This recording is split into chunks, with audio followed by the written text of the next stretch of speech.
घरे आज आम पाଳ छतुर गोटे स्वादिष्ट रेसिपी बनैबा जहाँ कम समय रे आउ स्वाद पूरा रेस्टोरेंट परि आसिबो। नमस्कार, प्रतिदिन रोषेई को आपण मानकु अनेक अनेक स्वागत। आपण मानकु अनुरोध रहिला जदि चैनल रे नुआ अछंती प्लीज चैनल को सब्सक्राइब करनेबे ता सहित वीडियो को प्लीज गोटे लाइक करिवे। प्रथमे मुझे 500 ग्राम छतु नहीं छतु को भलसे बाछि नहीं आमती बड़ बड़ पीस रे काटिकी रखी काटि सारापर टे धोई ने धोई नहीं सारापर एठी आम कौन करवा ना आधा चामच काश्मीरी चिली पाउडर यूज करवा कलर बहुत भल आसी थाए। आधा चामच मुझे मीट मसला दौची आउ 1/4 चामच हलदी गुंड दबा ता सहित गोटे चामच फ्रेश दही एठी यूज करवा। आपन जदि दही टिके अधिका दरकार हबो आपन आउ गोटे चामच मध्य देई परिबे। देई सारला परे आकु भलसे मिसेई नबा। मिसेई सारला परे गोटे साइड रे रखिबा।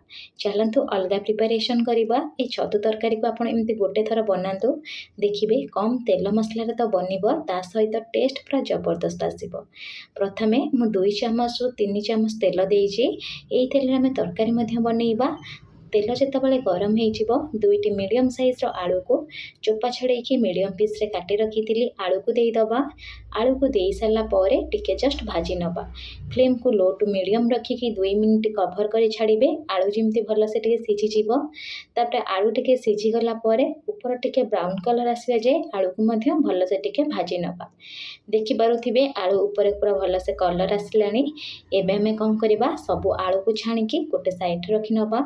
से जो बड़का तेल अच्छी ना से तेल रे गोटे मीडियम साइज रो पियाज को लंबा लंबा और मोटा मोटा पीस रे काटी रखी पियाज को देदबा ता सहित गोटे फाड़ कैप्सिकम को मध्य काटिकी दे दूची। दे सारा पर आकु आम कौन करिया ना जस्ट टिके सालो फ्राए करि नबा।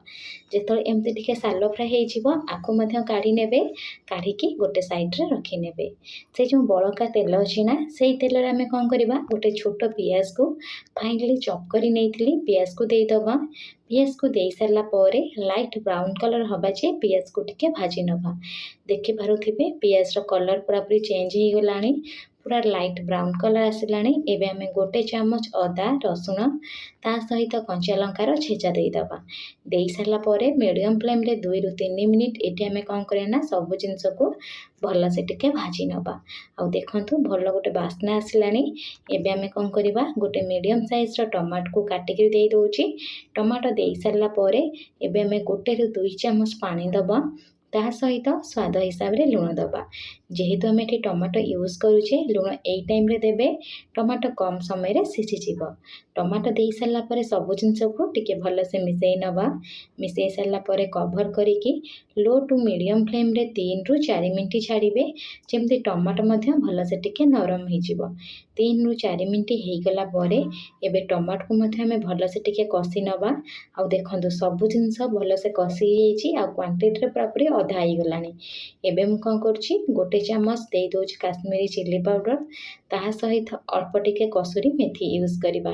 एठी किछि भी बेसिक सुखला मसला यूज करेनि एतिक जिनस देबे। दे सारा पर आकु आमे कौन करवा ना टिके भल से मिसई नबा। आ मिसई सारा पर आपण माने देखि पारुथिबे कलर पूरा पूरी परफेक्ट आसीछि। गोटे रु 2 चामच पानी देबे। पानी देकी आकु गोटे मिनिट मिसई नेबे। एबे फ्लेम को लो टू मीडियम करिकी पाखापाखी 3 मिनिट छाड़ी देबे। 3 मिनिट पर देखिबे टोटली भल से टिके ग्रेवी टाइप रो हेजिवो। जेतेबेले हेजिवो आपण कौन करे ना आकु टिके भल से मिसई नेबे। आ देखंतु पूरा पूरी तेल छाड़िबा स्टार्ट हे गलानी। एबे आमे जो छतुरे मसला सब गोलेकी रखी मैरिनेट छतु को देदबा। जेहेतु एठे हमें कच्चा छतु यूज करूचे डायरेक्ट तरकारी रे सेथिपाई फ्लेम को मीडियम टू हाई रखिबे। मीडियम टू हाई फ्लेम रे कौन करिया ना पाखापाखी 4 रु 5 मिनिट कंटिन्यूअसली कसिबे जे छतुटा भल से पूरा भाजी हे जिवो ता सहित छतुर मध्य भल से पानी बाहरिबो। आ कसी सारला पर कभर करिकी 2 रु 3 मिनिट छाड़िबे। 3 मिनिट हो गला पर मुझे कभर को काढ़ी नउची। आपण माने देखि पारुथिबे छतुर मध्य भल से पानी बाहरलानी। एबे आमे एबे गोटे रु 2 मिनिट छतु को भल से कंटिन्यूअसली कसिबा। तापरे गोटे रु 2 मिनिट एठी आमे कोन करबा ना छाड़ी दबा। आ 2 मिनिट हो गला पर आउ थरे मध्य छतु को कसी नबा।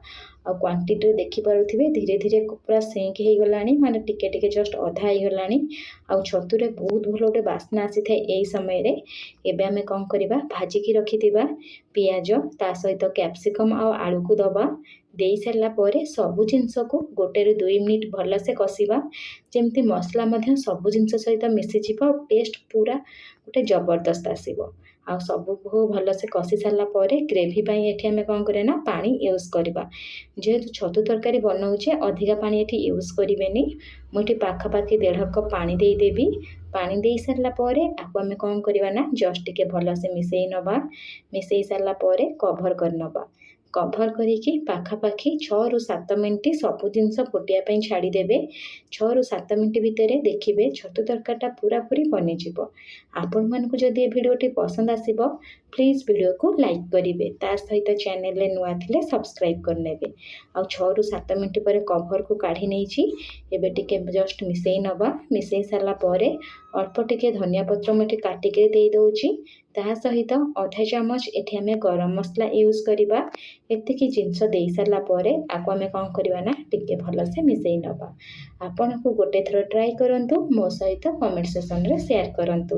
ଧନ୍ୟବାଦ।